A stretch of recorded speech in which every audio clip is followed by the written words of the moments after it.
There we go. Oh, sorry, let me just adjust my camera a little bit. There we go. Hi, Jules. How are you? Good afternoon.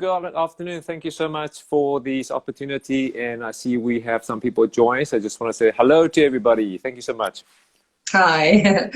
Yes. So just quickly, I just want to say that if you have any questions, our viewers, there's a question box right at the bottom. It will really help me if you can just please leave your question there instead of just leaving a comment. It's just easier to go through them. So you're more than welcome to ask questions at any time. So yeah, I think we can start. So Charles, maybe tell us a little bit about yourself and why you started flying kites and a little bit more about your business. Sure, no problem. I was born and raised in Taiwan, and we moved to South Africa when, like maybe 30 years ago. And I just remember growing up. I was a very very naughty kid. So basically, going around the house, my mom used to tell me, if something breaks, it's always you. It's never your sister. And that carried me over. And throughout high school, I could never ever focus. And it turns out I have something called ADHD. And I took Ritalin for more than 10 years. And growing up, I always heard that, why can't you focus? Stop talking, sit still. And then that helped me to kind of develop self-confidence over time because I didn't believe everything they had to say. One of the teachers even said to me, and career guidance counselors, they're boarding my parents and said that, Charles, Mr. and Mrs. Hsuan, I'm very, very sorry to tell you, but Charles is not made for school. Rather take him out of school. He's not going to have a future. Let him learn how to use skills, trade with his hands, and maybe he'll be okay. And luckily, my parents never gave up on me. And eventually, I got into university. And by the way, this is after failing 2 grades in high school. So I am a very, very bad Asian. And normally Asian people are supposed to be good at math, but I wasn't that. And but I never gave up. And that's the one thing I want to share with business owners, that yes, business is tough. Yes, there's a lot of naysayers.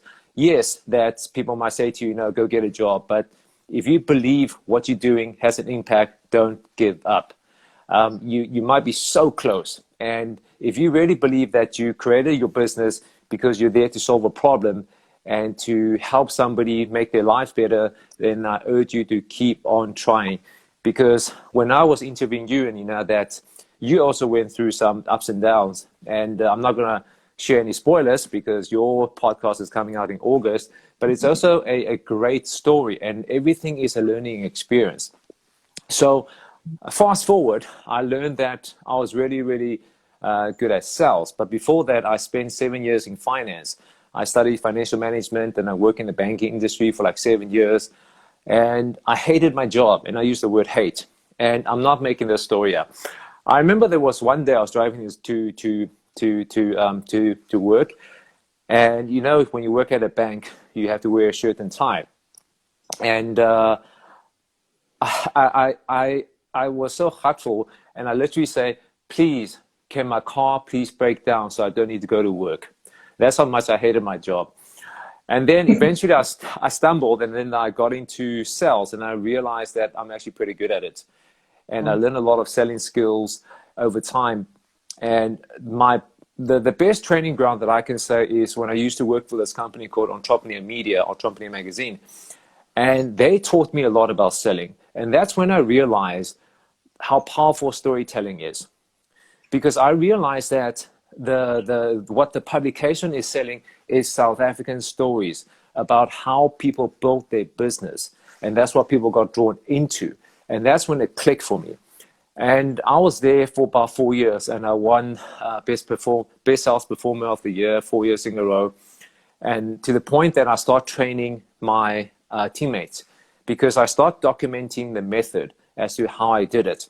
And then after 4 years, it was time. So I said to my CEO, it's not you, it's me. You're wonderful. Yeah, I need to move on. It's not you, it's me. Yeah. And then I started flying kites. And I got the name Flying Kite from, you have children, or when you were a kid, you've flown kites before. It's a lot of fun, right? And so that was number one. I wanted business owners to have fun, including myself, because there are some dark days that we just want to say, no, I can't do this anymore. So I wanted to remind myself, first of all, to have fun. That's number one. Number two, if you look at the kite, when the kite is flying high, high, high in the air, everybody's focus is on the kite. They're looking at, oh, wow, look at the kite. And that is what I want my client to be, their business flying high. I am the string behind there to guide them.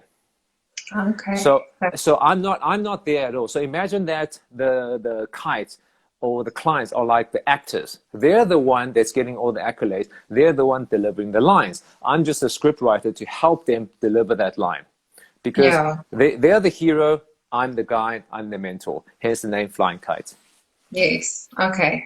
Yeah, I think especially in these difficult times, there's so many business owners that's so unsure of where the business are going and if they should actually even keep on going. And there's a whole lot of people that feel that they just want to give up in this stage. But and with me, with Pretty Social and being the social media and the digital marketing for our clients, I see it so often that the business owners are so passionate about what they do and why they started this business in the first place. And I think during these times, a lot of people actually forget why they started it. And I think it's important for them to be reminded of it again and how they can use that in order to sell their business or promote their business to their potential customers.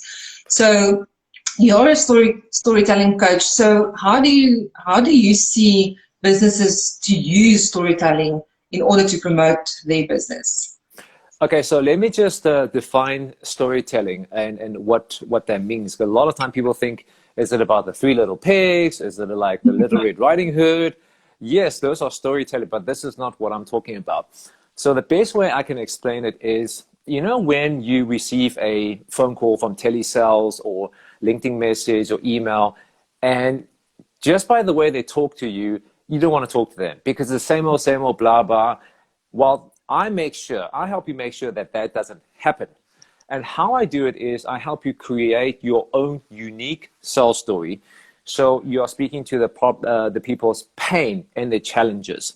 Instead of pushing the message down, you are drawing them in. So that is what I mean by storytelling.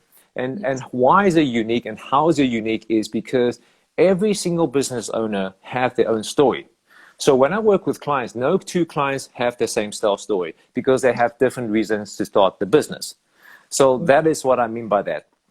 Now, the sad thing is, and I've done this when I do workshops, and the people that is watching right now, please say yes or no.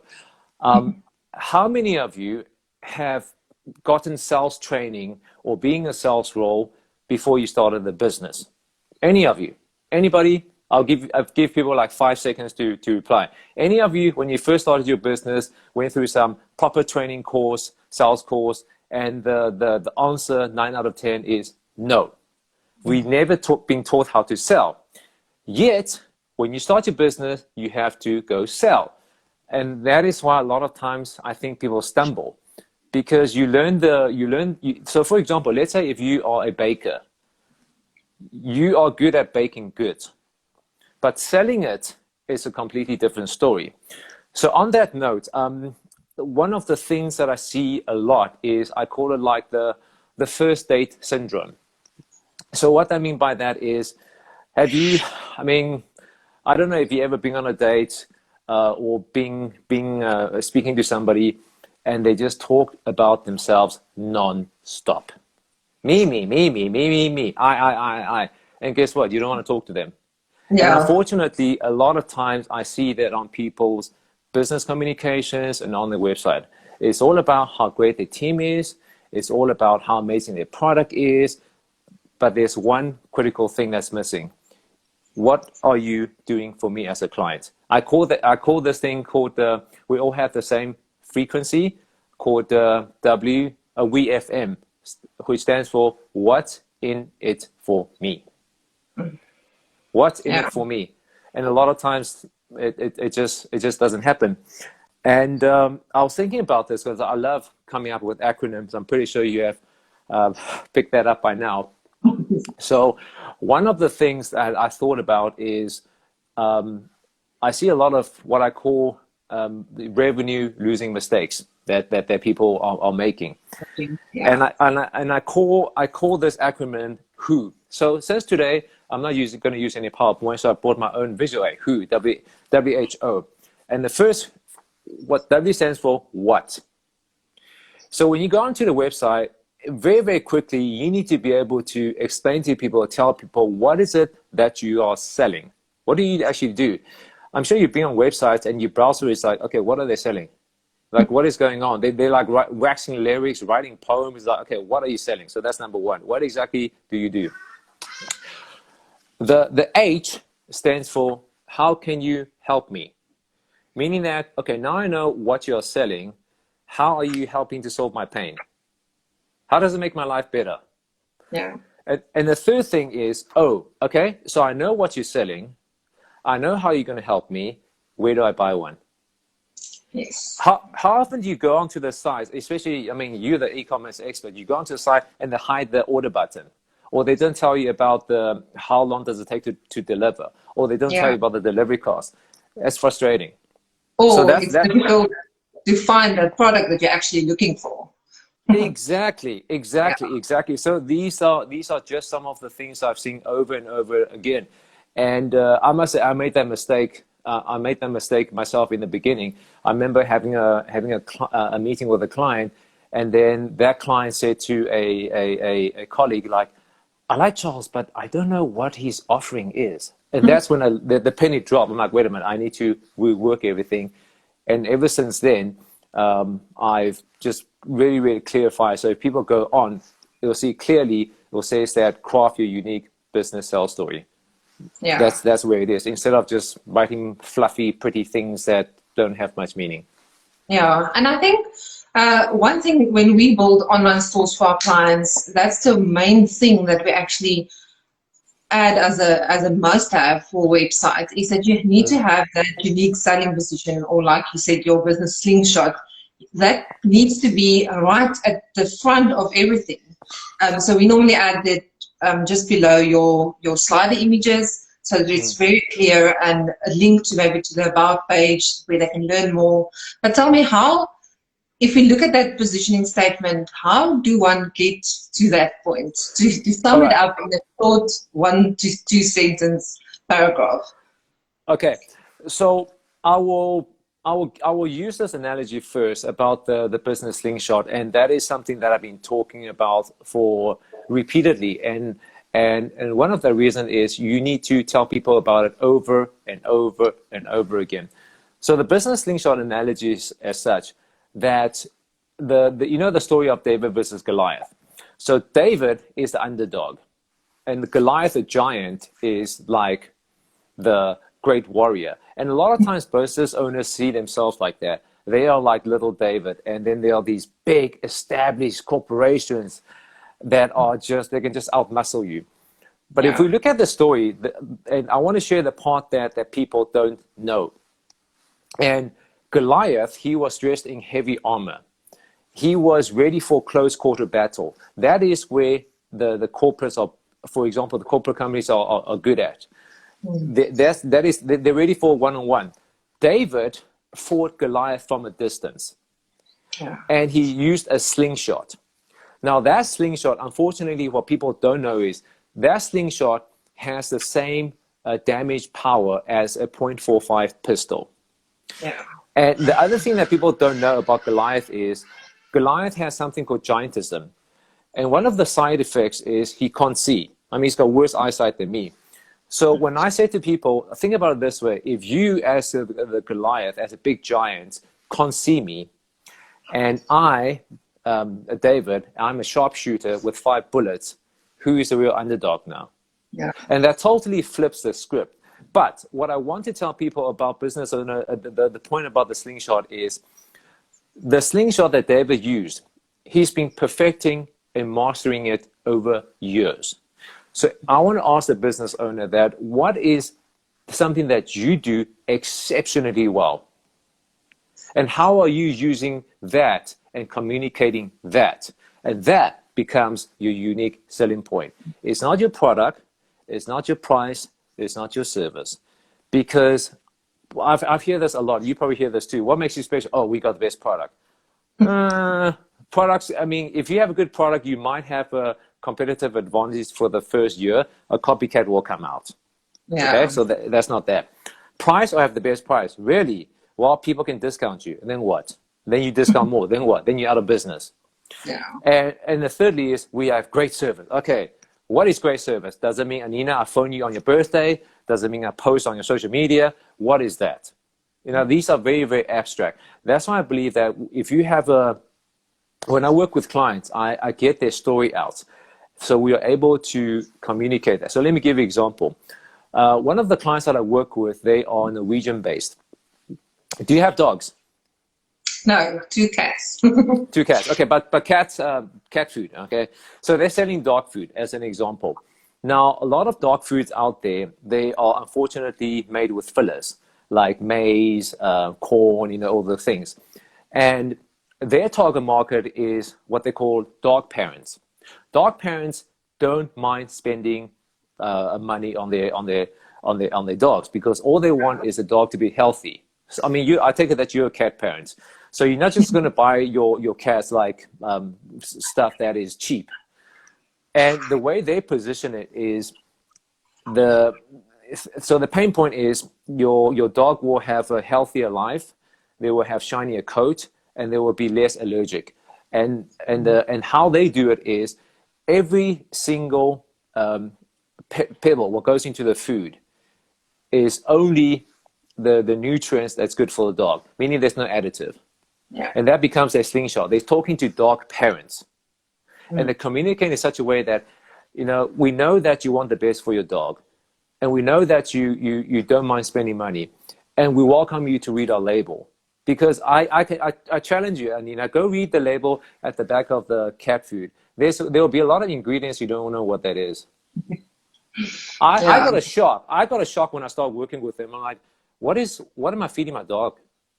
Because a lot of those ingredients I don't know, but we help them to say, you know what? Because we want your dog to have the best ingredients. Everything on the label, you will understand what it is. For example, omega-3, ancient grain, insect protein, what else? Carbohydrates, so forth. So that becomes a unique selling point. Like, please go read it. You know exactly what it is, because everything that is vital for your dogs goes into that dog pebble. Yeah, and I think before you can actually create that unique selling position, you need to know exactly who your target audience is in order to know what are their pain points, what are they struggling with, what are they looking for when buying products like you are planning to sell. So yeah, it's very important. Absolutely, yeah. Absolutely. Now, I'm glad that you mentioned that. A lot of times then I speak to, especially if first-time entrepreneurs, I ask them, okay, so who's your product for? Everybody. And everybody.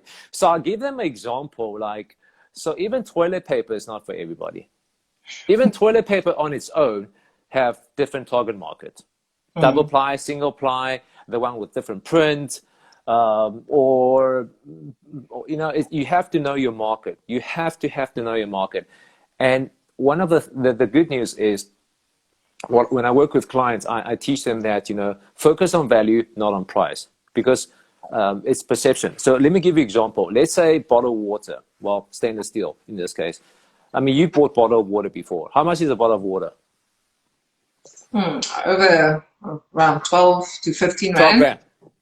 And you know, what would you say if I said to you that I am able to sell you a bottle of, let's say 500 ml bottle of water for 3,000 rand, and you will buy it?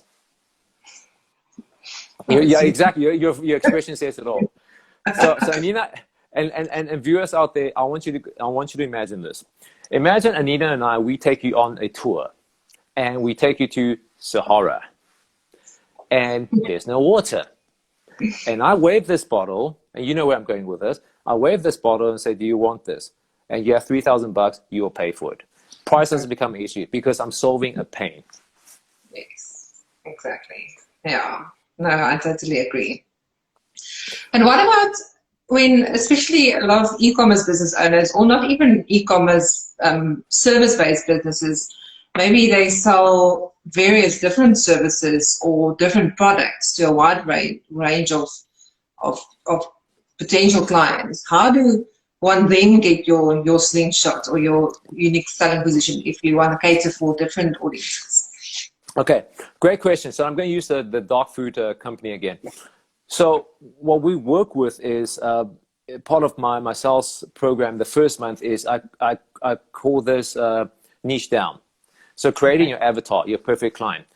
So your perfect client will have I call it the umbrella avatar.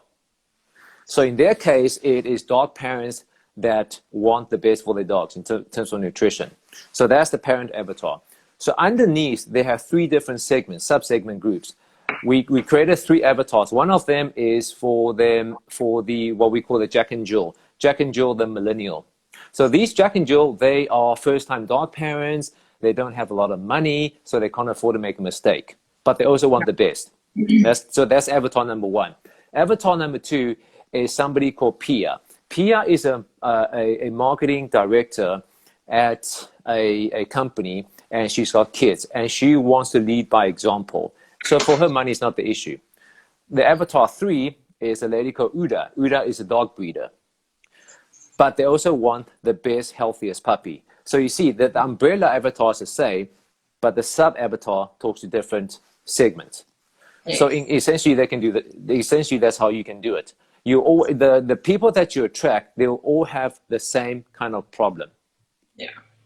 And then again, you can like if you go on to I think Airbnb, this will be a good example. So if you go to Airbnb, they will have 2 sides. One side will be the people that's renting, and other side will be the people that is hosting. Yeah. But the umbrella avatar is still the same. Yeah. But obviously, this gets a little bit more complicated when you become like Amazon. But Amazon, I must say, Amazon years ago, they came up with something unique, and they realized that people want something that is quick and fast. So they painted something. I think it lasted about 10 years. Is that one-click button? One-click button that was patented by Amazon all the way back. And then obviously, when the patent expired, everybody used it. But I think that was a great slingshot. Just boop, easy, done, and then you book, you pay, you get your stuff delivered. Doesn't matter what item it is. Yeah, and it's especially with e-commerce, the clearer your website is to guide your visitors on your site where they want to go, clearly indicating what categories of products you sell on the home page and on your top tabs, so that they can easily go and look for something that they are after and see as an overview what it is, what are all the categories of products that you do sell, or an overview of the services. I see a lot of mistakes on e-commerce or even any business that, like you said at the beginning, you really have to go and spend some time on that site, and people don't have the time to do that, so you're immediately missing the mark there and losing that customer if they don't even know, if they can't see at first what it is that you do. Absolutely. And I know there are some people that just joined, so let's just recap for those people. I call it the who, right? So when you go onto the website, the W stands for what is it that you do? Okay, so what is it that you're selling? Number 1. The H stands for help. So I know what you do. How do you help me? And then finally, the thing is, where do I order one? So I know what you do. I know how you can help me. Where do I order? So, and I remember chatting to Warwick Kearns, which our common thread, so to speak. And I remember when I was interviewing on my podcast, he said that is one of the biggest mistakes he see e-commerce people make, e-commerce business owners make, is they hide the delivery, they hide the cost. Don't do that. Don't do that. This is not my words. This is Mr. Warwick Kearns. So I take everything he says as gold. Yeah, I mean, there's so many ways that you can do this. Right at the top of your store, you can have a store banner, or make it clear on the homepage so that people know where to go and read more about the delivery policy and the pricing of delivery. I mean, that's what Absolutely. people want to know even before they start shopping or browsing on your website. So it's really so true. Yeah. So Absolutely. let's chat about, we've had this discussion on WhatsApp earlier today, but sometimes you get clients on your site that you know is not your ideal client. And Yes, and I told you I call them PITA, P-I-T-A. PITA, for the viewers out there, stands for pain in the, yeah, you guys know what the last word is. So, I mean, we were chatting yesterday about this, and I've had to fire 2 of those clients, and you had to deal with some of them yourself. And we were chatting about how to eliminate those clients. And that is why it is so important to craft out your avatar. Because once you know what your ideal client is, you'll know what kind of clients not to work with in the beginning. So I'll give you an example. So my ideal avatar, there's a few things. And one of them is I work with, first of all, growing businesses. So when I chat to the business owner, if they're like, nah, we just want to stay small, we don't want to expand, no, thank you, you're not my client. Second of all, I work with peak company that have a culture of learning. What do I mean by that? If they're saying we're forever training, we're always training, we're always upskilling, we're sending our leaders, our workers to training, we're upskilling them, great. Why is that so important? Because when you work with me, the program is 4 months. If you never ever done sales training, what makes me think you will stick around for 4 months? Right? It's like if you're working with a gym trainer, and you know the gym program, you will only see results 3 months, 6 months, a year. And somebody that's never gym before, it's a very, very slim chance that person's going to commit to 12 months. yeah, If they haven't gym for the last 20 years.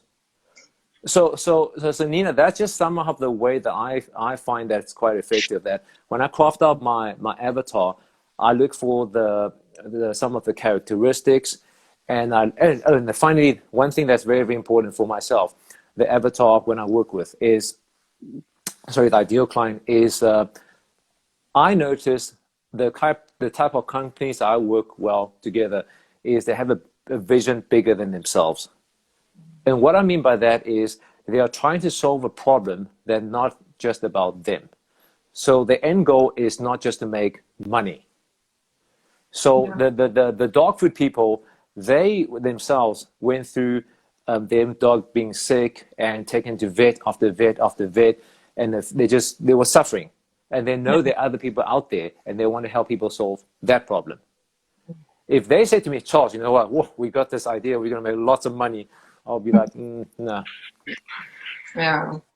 No, they are the ones who's going to stick it out and give it time in order to get to where their goals. Yeah. Absolutely. And you mentioned something that's key, that because if you know, I know this word is overused, and I see my friend Kai join. Kai is German, so he will understand this.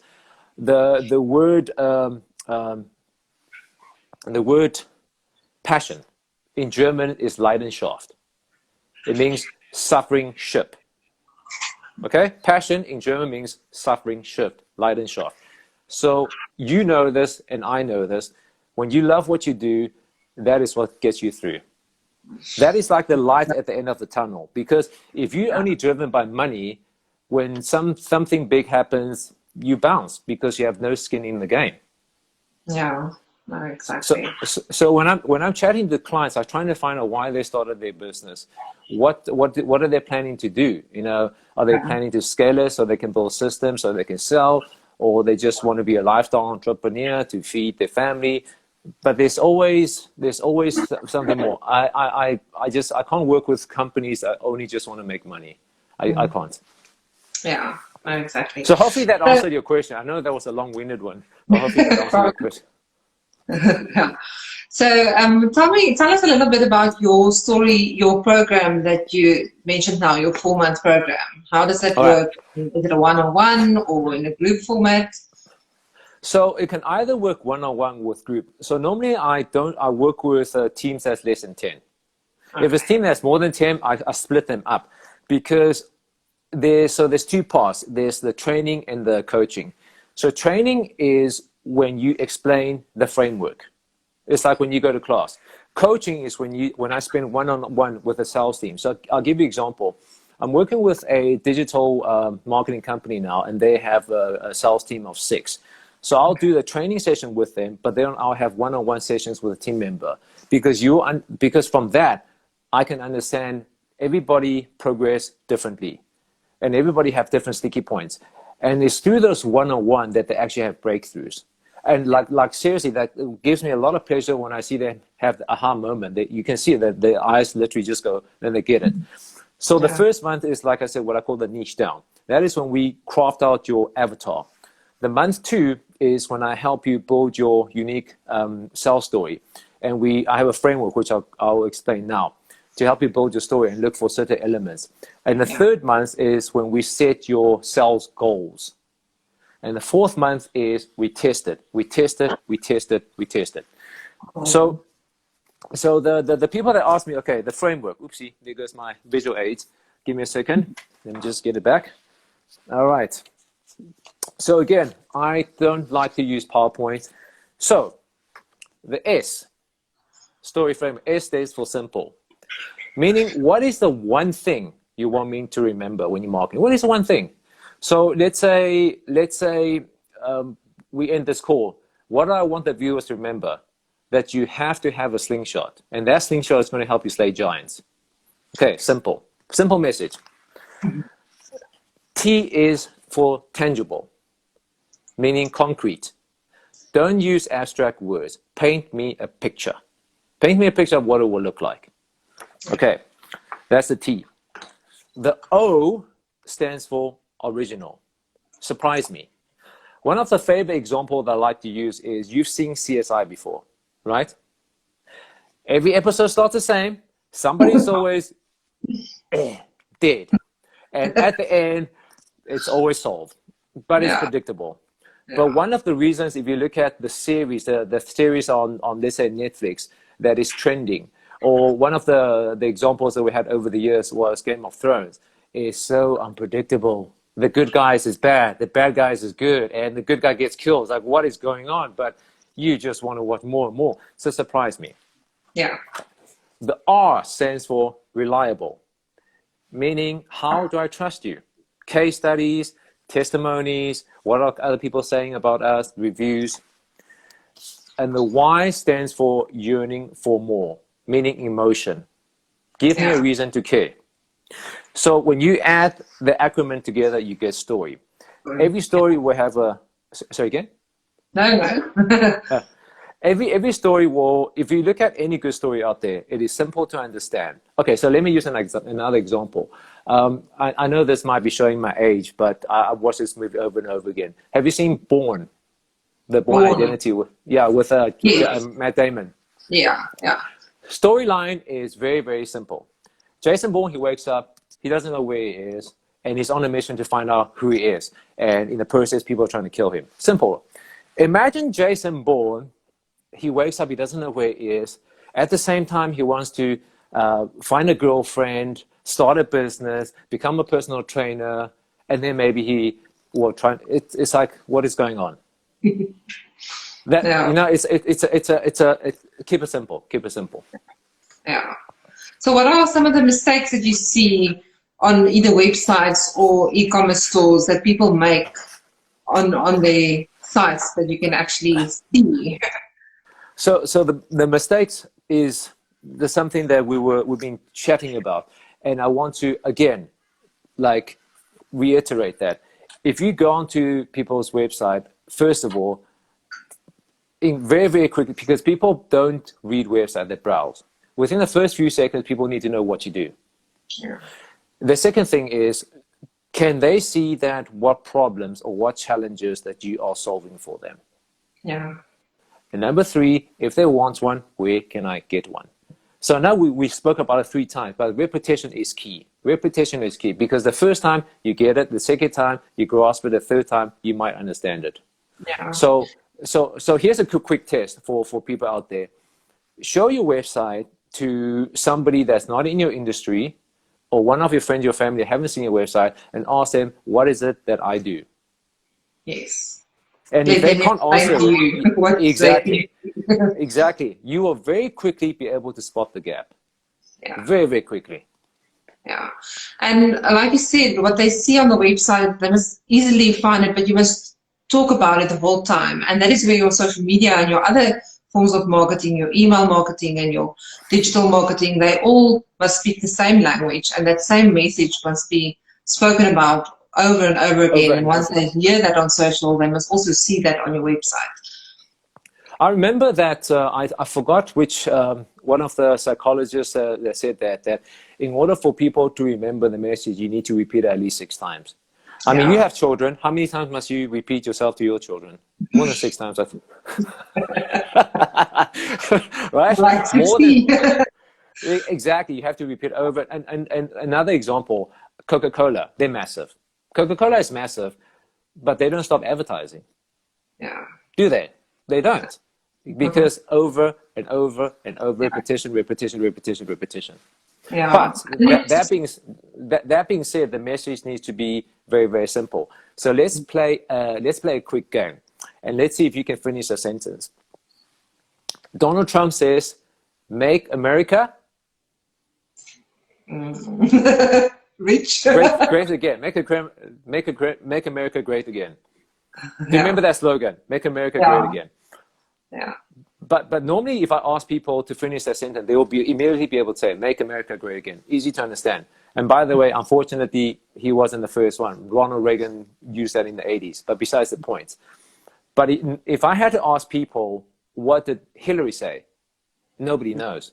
Because Hillary changed her slogan 4 or 5 times. Yeah. And you Donald have to Trump, stick to what your message is. over and over and over and over again. I'm not a fan of his, but it worked. And the other example I like to use is a local one. A company, an insurance company that says, you always get something out. There we go. So not free advertising for them, but people know it. Some people find it annoying, but guess what? You know it. It's simple. It's a simple message. Yeah. And it's the same with branding. I mean, the look of your brand is so important. You can't, I see how a lot of business owners, they get a new logo and a new look, and they do it for a few months, and then they get tired of it and they want to change it, and it's just doing more damage than good, because people get to recognize you from your branding and your look as well. It's like a schizophrenia, right? It's like somebody's schizophrenic. One day you're this, another day that. So not highly recommended at all. Okay, so tell me, you've got some free resources as well. What are those that people can make use of, and where can they get them? All right. So before I start, I know sometimes people get my name wrong. So if they want to look me up on LinkedIn, this is how you spell my surname.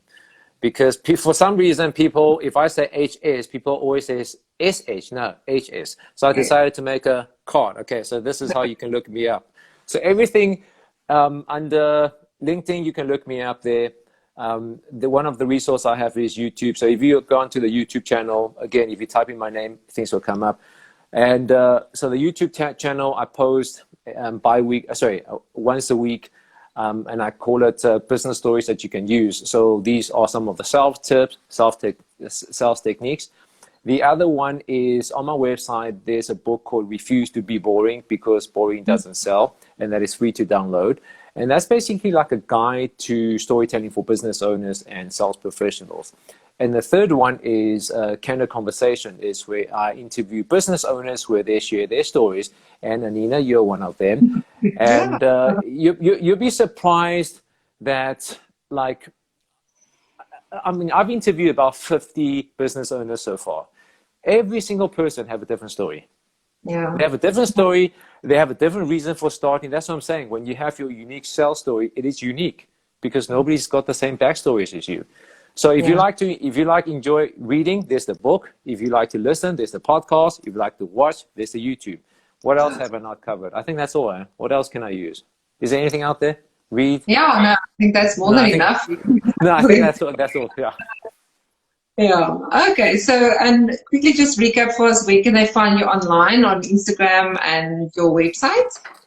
All right. The website is flyingkite.co.za. And if they want to get hold of me, they can email me, Charles@flyingkite.co.za. And Instagram is flyingkiteza. Or you know what, if it's too hard to remember, type in my surname. I will be the one and only. Thanks to my grandparents, we are the only one with a surname. Our surname is so rare, and I'm not making this up. I'm 42 this year. I have yet to meet another person with the same surname. Yeah. And I love it how you sent me a voice note earlier this week to just say how you pronounce it. Because, you know, I've had people butcher it. They're like, Hussein. Or my Hussein, do I look like I'm from the Middle East? Hussein or Hsuan. It's like, yeah, but I don't know. I don't know how. Oh, by the way, so our surname Hsuan is actually the last emperor. That's his name, Hsuan. Okay. So I don't know if I'm related to him some way, somehow, but hey, history lesson. Okay, Charles, thank you so much. It was lovely talking to you, and I'm sure the listeners learned a lot. And I will be saving it to my IGTV, so anyone that couldn't join us today are more than welcome to watch it afterwards, and I'll share it to my stories as well. So thank you very much for your time. Anina, the pleasure is mine, and viewers out there, please don't ever give up. If you're a business owner, you're already taking the first step. Don't give up. Thank you so much. Okay, Enjoy the rest of bye. your day. Bye.